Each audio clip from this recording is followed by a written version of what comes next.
Welcome to conceptual physics channel and advance physics channel. आज का जो हमारा टॉपिक है वो वेक्टर एनालिसिस के अंदर है, जो कि वेक्टर एनालिसिस में हम इसको डिस्कस करेंगे, इसको कवर करेंगे। ये बहुत इंपॉर्टेंट टॉपिक है, ये इलेक्ट्रोडायनामिक्स में बहुत ज़्यादा काम आएगी। तो ये इलेक्ट्रोडायनामिक्स में हमारे पास जो होता है एक इससे पहले हमने जो डिस्कस किया था वो टॉपिक और ये टॉपिक बहुत ज़्यादा इंपॉर्टेंट है। इसके बाद दो और टॉपिक भी है, क्योंकि इसके जनरल फार्मूला इसलिए हम लिखते हैं ताकि आने वाले हमारे पास जो होता है इसमें तीन सिस्टम होते हैं: Cartesian coordinate system, spherical coordinate system and cylindrical coordinate system. फिर इसके लिए जो डाइवर्जेंस का फार्मूला है तो कार्टेशियन के लिए तो हर बंदा लिख सकता है, इतना मुश्किल तो नहीं है। लेकिन फिर बाकी जो दो सिस्टम है अगर इसके लिए लिखना है तो फिर ये थोड़ा मुश्किल हो जाएगा। तो इसके लिए हम जो है अटैक करते हैं जनरल फार्मूला पे, ताकि अटैक के मतलब ये है कि हम जनरल फार्मूले से इजीली फाइंड आउट करेंगे क्या चीज़, ताकि हमारे पास जो असल फार्मूला है वो इस जनरल फार्मूले के को बेस लेते हुए हम फाइंड आउट करेंगे। कोई याद करने की ज़रूरत नहीं है, बस सिर्फ जस्ट जनरल फार्मूला को याद रखना है और इस जनरल फार्मूले के कुछ टर्म है उसको याद रखना है। तो आइए चलते हैं अपने टॉपिक की तरफ। तो टॉपिक है जनरल फार्मूला फॉर डाइवर्जेंस के डाइवर्जेंस के लिए जनरल फार्मूला क्या है। तो सबसे पहले हमें डाइवर्जेंस के बारे में भी थोड़ा इल्म होना चाहिए भाई कि डाइवर्जेंस क्या है। तो डाइवर्जेंस हमारे पास फ्रॉम द डेफिनेशन ऑफ ये क्या है, ये हमारे पास जो होता है ये डेल ऑपरेटर है। इसकी डेफिनेशन से वी कंस्ट्रक्ट द डाइवर्जन, इसके डिफिनेशन से हम जो है करते हैं क्या, कंस्ट्रक्ट करते हैं। क्या करते हैं? कंस्ट्रक्ट करते हैं, बनाते हैं किस चीज को? डाइवर्जेंस को। तो इस तरह हमारे पास डेल डॉट ए, क्योंकि ये भी वेक्टर है, डेल ऑपरेटर जो है ये भी वेक्टर है, ये भी वेक्टर है और ये जो है ए ये भी वेक्टर है, ठीक है। लेकिन इन दोनों का जो स्केलर प्रोडक्ट होगा तो इसका रिजल्ट भी हमारे पास स्केलर होगा, क्योंकि इसका जो रिजल्ट होगा वह आंसर हमें देगा स्केलर में, इसका वेक्टर नहीं होगा। आइए देखते हैं किस तरह। हमारे पास जो डेल ऑपरेटर है वो डेल ऑपरेटर जो है हमारे पास ये डेल ऑपरेटर है, ठीक है। ये कार्टेशियन कोऑर्डिनेट सिस्टम में डेल ऑपरेटर है और यहाँ पे हम बात करते हैं इस ए की जो कि वेक्टर है, क्योंकि यहाँ पे हमारे पास यूनिट वेक्टर शो हो रहा है कि एक्स डायरेक्शन में है, वाई डायरेक्शन में है, जी डायरेक्शन में है। इस तरह ये भी एक्स वाई जी डायरेक्शन में है। तो इसका हम डॉट प्रोडक्ट लेते हैं। तो डॉट प्रोडक्ट का उसूल यही होता है, आप लोगों को बिल्कुल इजी आता है कि सेम यूनिट वेक्टर का मल्टीप्लिकेशन होता है, इसका वैल्यू आता है। जस्ट इस तरह हम लिखते थे आई डॉट आई, ठीक है, इस पे कैप था तो ये 1 के बराबर है। इस तरह जे डॉट जे ये भी हमारे पास जो है 1 के बराबर है और के डॉट के जो है वो भी 1 के बराबर है। लेकिन यहाँ पे आई डॉट जे हम करते हैं तो ये 0 के बराबर है होता है। इसीलिए हम ओनली इस टर्म को इसके साथ डॉट प्रोडक्ट में मल्टीप्लाई करके ये जो है इन दोनों का डॉट प्रोडक्ट, मतलब इसको हम एक्स भी कह सकते हैं और कहते हैं x unit vector is equal to 1। तो 1 लिखना लाजिमी नहीं है, ठीक है। तो यहाँ पे मतलब इन दोनों का मल्टीप्लिकेशन हुआ, बाकी के साथ होता है तो 0 आता है, तो 0 हम नहीं लिखते क्योंकि 0 का कोई वैल्यू यहाँ पे नहीं है। फिर इस y के साथ y वाला करते हैं, फिर z के साथ z वाला करते हैं, जो सिंपल डॉट प्रोडक्ट है। तो ये जो हमारे पास ये आता है ये एक स्केलर है, क्योंकि यहाँ पे कोई वेक्टर कोई डायरेक्शन शो नहीं होता, ओनली मैग्नीट्यूड है। And when you have only magnitude this is totally a scalar quantity. So now मैं आप लोगों को बताता हूँ कि डाइवर्जेंस का मतलब फिजिकली या फिजिक्स में क्या मतलब है। थोड़ा सा अगर आपके पास एक पॉइंट है, ठीक है, इस पॉइंट से कोई आपके पास लाइंस जो है वो डाइवर्ज हो रहे हैं, तो ये सारे डाइवर्ज हो रहे हैं पॉइंट से, ये पॉजिटिव लार्ज डाइवर्जेंस है, ठीक है। यहाँ पे फिगर बी में आप लोग को नजर आता है ये डाइवर्जेंस है, लेकिन इसकी जो डाइवर्जेंस है वो मतलब आप लोग देखिए ये एरो इस साइड पे है लेकिन ये एरो इसके साथ है, ठीक है, ये भी इसके साथ है, तो एक दूसरे का इफेक्ट कैंसल आउट करता है। तो this is not a divergence. ये क्या है? ये डाइवर्जेंस नहीं है। तो ये था हमारे पास जो डाइवर्जेंस, ये सिंपल डाइवर्जेंस के बारे में कुछ ना कुछ मैंने आपको बताया, कितना मतलब इतना ज्यादा लेंथी होने की जरूरत नहीं है। मैं बस जस्ट मेरा मेन मकसद जनरल फार्मूला है। तो ये जो आपके पास आया है ये वीडियो, ये कार्टेशियन कोऑर्डिनेट में आपके पास डाइवर्जन है। यहाँ पे मैं जनरल फार्मूला लिखूंगा, आपको वीडियो बताऊंगा, आप लोग सिर्फ जस्ट वीडियो को लिखेंगे, लेकिन ये जो टर्म है ये मैं अपने साथ यहाँ पे रखूंगा, इसको मिटाना नहीं है, ठीक है। बाकी को मैं मिटा के आप लोगों को जो है फिर इरेज करके बाकी और इसको जोड़ दूंगा, ताकि आप लोगों को फिर क्लियर बताऊंगा, ठीक है। तो हमारे पास जो है वो जनरल फार्मूले की तरफ हम आए हैं। तो यहाँ पे ए जो हम लिखते थे, एक हम कह रहे थे ये एक वेक्टर है, ठीक है। तो इसके भी 3 कंपोनेंट है, ठीक है, A1, A2, A3। यहाँ पे U1 unit vector, U2, U3। जिस तरह मैंने पहले आप लोगों को इससे पहले मैंने आपको दिखाया था, बिल्कुल सेम वही है, ठीक है। यहाँ पे मसला इसमें आ रहा है, मसले की बात ही नहीं है। यहाँ पे जनरल फार्मूले, इस फार्मूले को याद करने का भी ट्रिक होता है, मतलब इसमें भी रटे की जरूरत नहीं है। ये डेल डॉट ए आप लोग जानते हैं कि 2 वेक्टर क्वांटिटी का डॉट प्रोडक्ट जो होगा वो स्केलर हमें देगा, ठीक है। इसको हम क्या कहते हैं, इसको हम डाइवर्जेंस कहते हैं। अब इस डाइवर्जेंस को हम कार्टेशियन कोऑर्डिनेट सिस्टम में किस तरह लिखेंगे, आइए सबसे पहले जनरल फार्मूला को देखते हैं कि यहाँ पे del dot A is equal to 1 over h1 h2 h3। ये तो अपने जगह पे आ गया भाई, ब्रैकेट करो, ये 1 ओवर h1 h2 h3 जो किससे पहले वीडियो जिसने देखा है उसको कोई इशू नहीं है, h1 h2 h3 ये अपने जगह पे आ गया। यहाँ पे जो है partial by partial u1 h2 h3 a1। यहाँ पे आप लोगों ने a1 लिखा है फर्स्ट में a1, तो यहाँ पे h1 नहीं लिखना, बस ये ट्रिक होगा। यहाँ पे h2 h3 होगा, लेकिन a1 की जगह यहाँ पे h1 नहीं होगा। Plus partial by partial u2। यहाँ पे आप लोग देखें कि ये भी 2 है, सॉरी यहाँ पे आप लोगों ने a2 लिखा है, बस कॉन्सेप्ट और ट्रिक इसके साथ है। जब आपने a2 लिखा है तो आप लोगों को h1 h3 लिखना है, ठीक है। यहाँ पे आप लोगों ने जो है यहाँ पे h2 नहीं लिखना। Plus partial by partial u3 h1 h2 a3, क्योंकि a3 है तो यहाँ पे h1 h2 लिखना है, लेकिन h3 नहीं लिखना। मतलब इस कंपोनेंट को देखना है, इस h को ड्रॉप करना है। यहाँ पे a1 है तो h1 को ड्रॉप किया, यहाँ पे a2 है तो h2 को ड्रॉप किया, यहाँ पे a3 है तो h3 को ड्रॉप किया। ये ट्रिक है। और ये partial by partial u1, partial by partial u2, partial by partial u3 ये हमारे पास है। और ये जो है h1 h2 h3 ये सबको मल्टीप्लिकेशन में है, इसके साथ भी है, इसके साथ भी है, इसके साथ भी है। लेकिन सबसे पहले आप लोगों ने क्या करना है, अब ये जो टर्म है h1 h2 h3 का है, u1 u2 u3 क्या है, तो आप लोगों को मैंने बताया कि कार्टेशियन कोऑर्डिनेट सिस्टम में u1 u2 u3 जो हमारे पास है वो x y z है। लेकिन h1 h2 h3 क्या है भाई, इसके 3 लेंथ होते हैं 1 1, तो यहाँ पे 1 1 1 लिखना है। ये जनरल फार्मूला भाई, इसको भी याद करने की इतनी जरूरत नहीं है, याद खुद ही याद होता है। कार्टेशियन कोऑर्डिनेट में h1 h2 h3 को 1 लेना है, सबको 1 लेना है, और u1 u2 u3 को x y z लेना है। ये हमारे पास जनरल फार्मूले।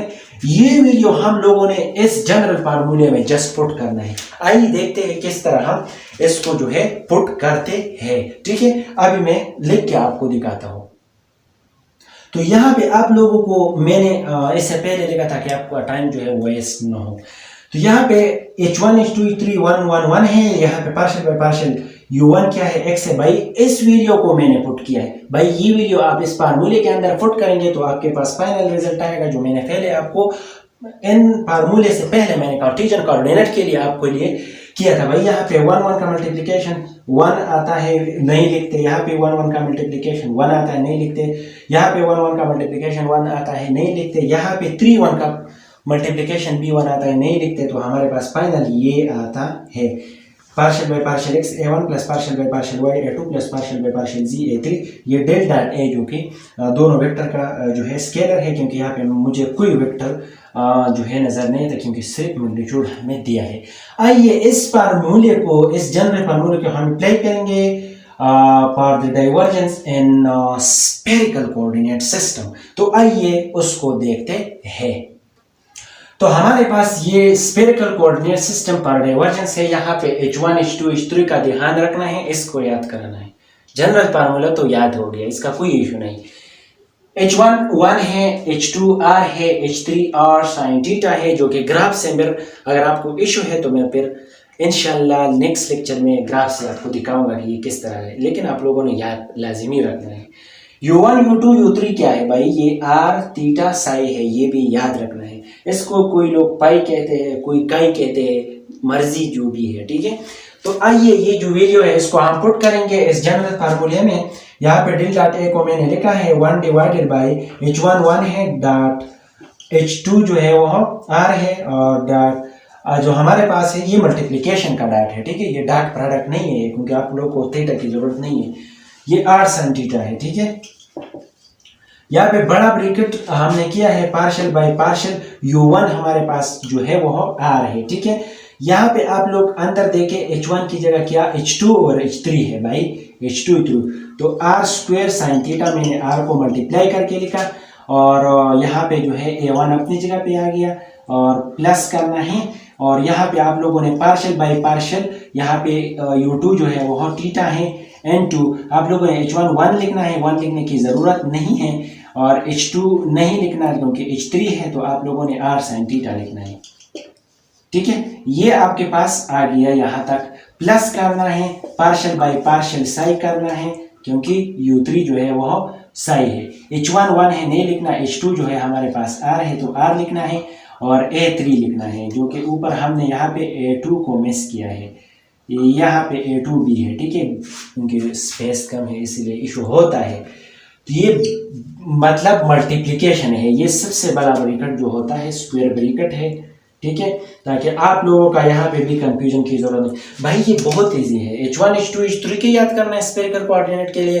फिर आप लोगों ने U1 U2 U3 को याद करना है, और जस्ट इसको आपने जनरल फार्मूले में पुट करके यार मल्टीप्लिकेशन देना है जस्ट यार, इसमें याद करने की क्या जरूरत है रट्टे लगाने की, ठीक है।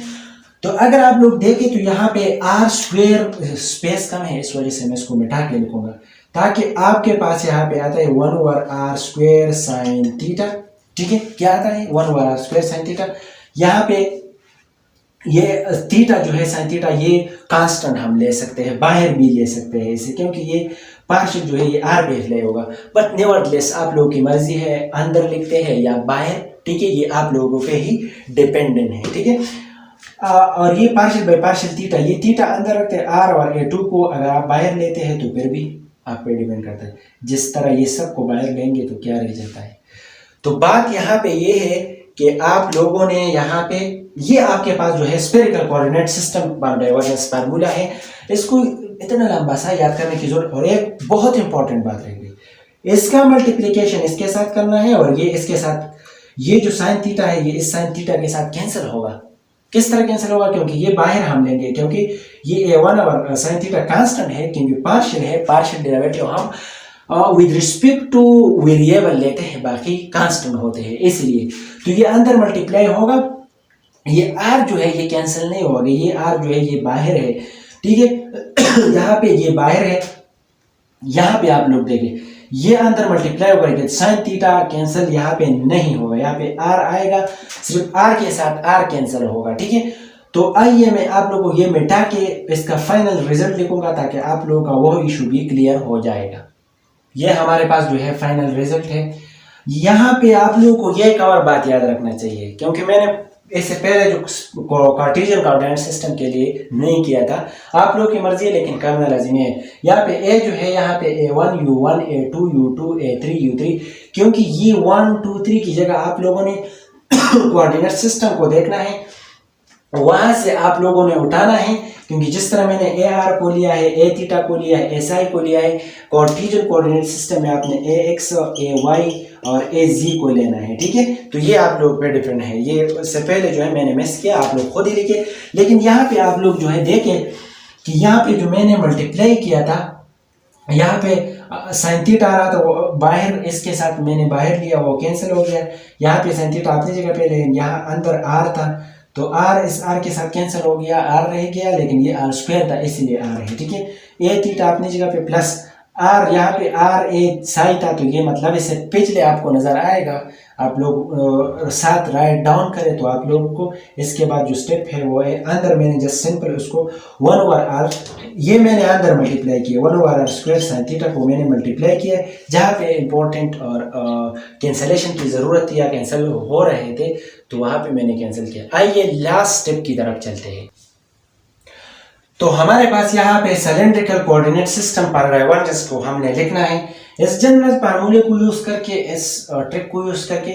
यहाँ पे मैं आप लोगों को एक्स्ट्रा बात बताऊंगा, यहाँ पे A1 A2 और A3 ये तीन जो हैं ये कोऑर्डिनेट पे डिपेंड करेगा। आप जिस कोऑर्डिनेट पे चले जाएंगे इस कोऑर्डिनेट पे ये वहाँ पे, लेकिन आप फॉर एग्जांपल कार्टेशियन कोऑर्डिनेट में हो तो आप लोगों ने ax, ay, az को लिखना है।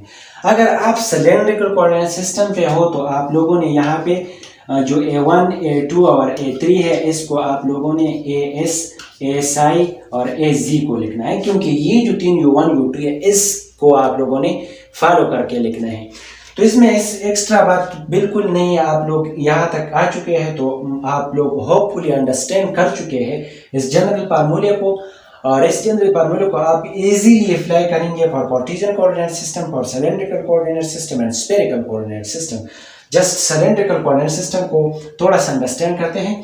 यहाँ पे h1, h2, h3, भाई यहाँ पे h1, h2, h3 ये 1 है, ये 1 है, h2 जो है वो s है, तो ये 1 और s से लिया गया। Partial by partial u1, partial यहाँ पे u1 s है, और यहाँ पे जो है आप लोग h2, h3, h2 s है और h3 जो है 1 है नहीं लिखना, और एक 1 की जगह as लिखना है, जिस तरह मैंने आपको ये बताया। Plus partial by partial u2 क्या है वो साई है, आप लोगों ने साई लिखना है। यहाँ पे आप लोग h1 और h3 को देखें, ये भी 1 है, ये भी 1 है, तो 1 1 की लिखने की जरूरत नहीं है। यहाँ पे जस्ट सिंपल आप लोगों ने लिखना है SI. Plus partial by partial जो u3 है इसकी जगह आप लोगों ने u3 को देख के लिखना है, z है तो z लिखना है, और ब्रैकेट यहाँ पे h2, h1 और h2 है, तो आप लोगों ने 1 और s लिखना है। 1 की कोई वैल्यू नहीं रहता, s और az है, ठीक है, ये a2 नहीं है, ये az है। तो ये जो फार्मूला है ये सिलेंड्रिकल कोऑर्डिनेट सिस्टम के लिए, हमारे पास जो फार्मूला है ये सिलेंड्रिकल कोऑर्डिनेट सिस्टम के लिए है फॉर डाइवर्जेंस। हमारे पास जो है ये होपफुली आप लोग ये फार्मूला अंडरस्टैंड कर चुके हैं। ये बहुत इजी फार्मूला है, इस फार्मूले को यूज करके आप डाइवर्जेंस के लिए 3 कोऑर्डिनेट सिस्टम के लिए इजीली फाइंड आउट करेंगे। तो ये था आज का लेक्चर, होपफुली आप लोग अंडरस्टैंड कर चुके हैं।